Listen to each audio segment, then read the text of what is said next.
मध्य प्रदेश सरकार ने वर्ष 2025-26 के लिए विधानसभा में बजट पेश किया, जिसको लेकर अलग अलग पार्टियां और आमजनों ने अपनी अपनी प्रतिक्रिया देते हुए अपनी यहां बात रखी। तो वहीं भाजपा के द्वारा इस बजट की सराहना की गई और विपक्ष कांग्रेस ने इस बजट को लेकर आलोचना भी की। कांग्रेसियों का कहना है कि सरकार के द्वारा जो बजट पेश किया गया है उसमें सबसे पहले सरकार बनाते समय जो घोषणाएं और वादे किए गए थे उनको लेकर इस बजट में समावेश किया जाना था। आपको बता दें कि बुधवार को विधानसभा में वित्त मंत्री जगदीश देवड़ा ने सरकार का बजट पेश किया, जिसमें भाजपा कांग्रेस सहित आमजन की अलग अलग प्रतिक्रियाएं आ रही है। भाजपा के नेता सरकार के इस बजट की सराहना कर रहे हैं और बता रहे कि आज सरकार के इस बजट में लाडली बहनाओं को पेंशन से जोड़ने का काम सरकार के द्वारा किया जा रहा है। तो वहीं रोजगार को लेकर नए आयाम भी खुलेंगे और नए कॉलेज ITI भी खोले जाएंगे। साथ ही कई उद्योग धंधे और योजनाएं भी शुरू होगी, जिससे आमजन को फायदा मिलेगा और रोजगार के साधन खुलेंगे। किंतु वहीं कांग्रेस के जनप्रतिनिधि सहित नेताओं का यह भी कहना है कि सरकार को सबसे पहले अपने बजट में सरकार बनाते समय किए गए वादों को पूरा करना था और धान के समर्थन मूल्य सहित लाडली बहनाओं को दिए जाने वाली राशि को बढ़ाना था। तो सरकार के द्वारा लाए गए इस अपने बजट में अपनी घोषणाएं और वादे को लेकर किसी प्रकार का कोई समावेश नहीं किया गया है। सिर्फ कुछ कॉलेज और ITI खोले जाने की बात कही जा रही, जबकि इससे पहले भी सरकार के द्वारा जो बजट पेश किया गया था उसमें मेडिकल कॉलेज खोले जाने की भी बात कही गई थी। वहाँ अभी भी धरातल पर नहीं है और नए कॉलेज खोलने की बात सरकार कर रही, जो कि गलत है। दूंगा हमारे जगदीश देवड़ा जी को कि उन्होंने ये 7वां बजट पेश कर रहे हैं। इसके पहले भी उन्होंने किए और काफ़ी प्रोग्रेसिव बजट कहना चाहिए। बहुत अच्छा बजट बनाया है देवड़ा जी ने। एक तो ये बजट अच्छा लंबा चौड़ा 4,21,032 करोड़ का बजट पहली बार इतना बड़ा बजट आया है भारतीय जनता पार्टी के शासन में। और सबसे अच्छी मध्य प्रदेश सरकार ने जो आज एक कल्याणकारी बजट पेश किया है, मुझे जहाँ तक अभी बजट आया है पर जिसमें लगभग 39 नए उद्योग अपने मध्य प्रदेश में लगाए जाएंगे। लाडली बहनों को अपने अटल पेंशन योजना से जोड़ा जाएगा, यह भी है। हमारी महिलाओं को आत्मगौरवान्वित महसूस करें, इसका भी ध्यान में रखा गया है। और 3 लाख से अधिक नए रोजगार अभी उन्हें मिलेंगे, क्योंकि हमारे जो 39 नए उद्योग विकसित जो किए जाएंगे उसका लाभ सीधे सीधे युवाओं को मिलेगा। और अभी एक बजट में और एक अच्छी बात है कि नए आयुर्वेदिक कॉलेज जो खोलने वाले हैं वह बहुत बढ़िया और ITI। देखिए, जो बजट सरकार ने पेश करी, सरकार का बजट मेरे को तो कहना चाहिए कि बहुत अच्छा बजट है। इतना अच्छा बजट है कि सरकार ने चुनाव लड़ते टाइम में जो घोषणाएं करी थी, किसान खुश हो गया। किसान को 2700 गेहूँ का समर्थन मूल्य मिल रहा है। हमारी लाडली बहना खुश हो गई, उनको 3000 रुपये मिल रहा है। किसानों को 3100 रुपये धान का पैसा मिल रहा है, किसान खुश हो गया। नौजवान साथी हैं हमारे, उनको बहुत सारी नौकरियां मिल रही हैं, वो खुश हो गए। तो बजट बहुत अच्छा है, किसी को कोई परेशानी नहीं है। सरकार ने तो ये बजट प्रस्तुत करके बता दी, मगर आम नागरिक इससे संतुष्ट है। आम नागरिक की आवाज़ नहीं उठ रही। तो अपन भी क्या बोलेंगे? अपन भी तो यही बोलेंगे कि अच्छा बजट है।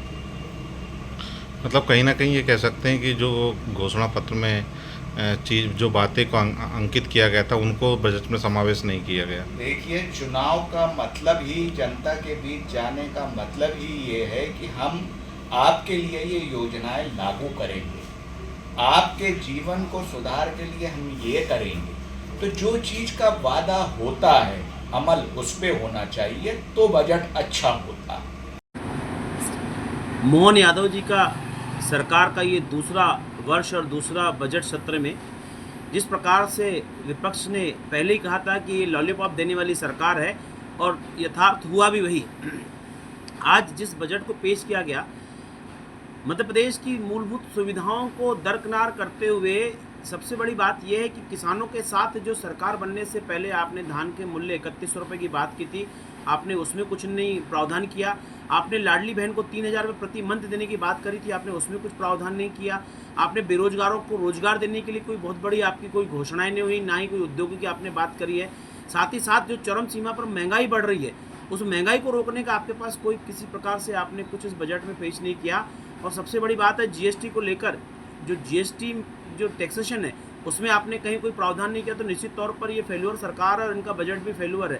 निश्चित तौर पर इस बजट से आम जनमानस को किसी भी प्रकार से कोई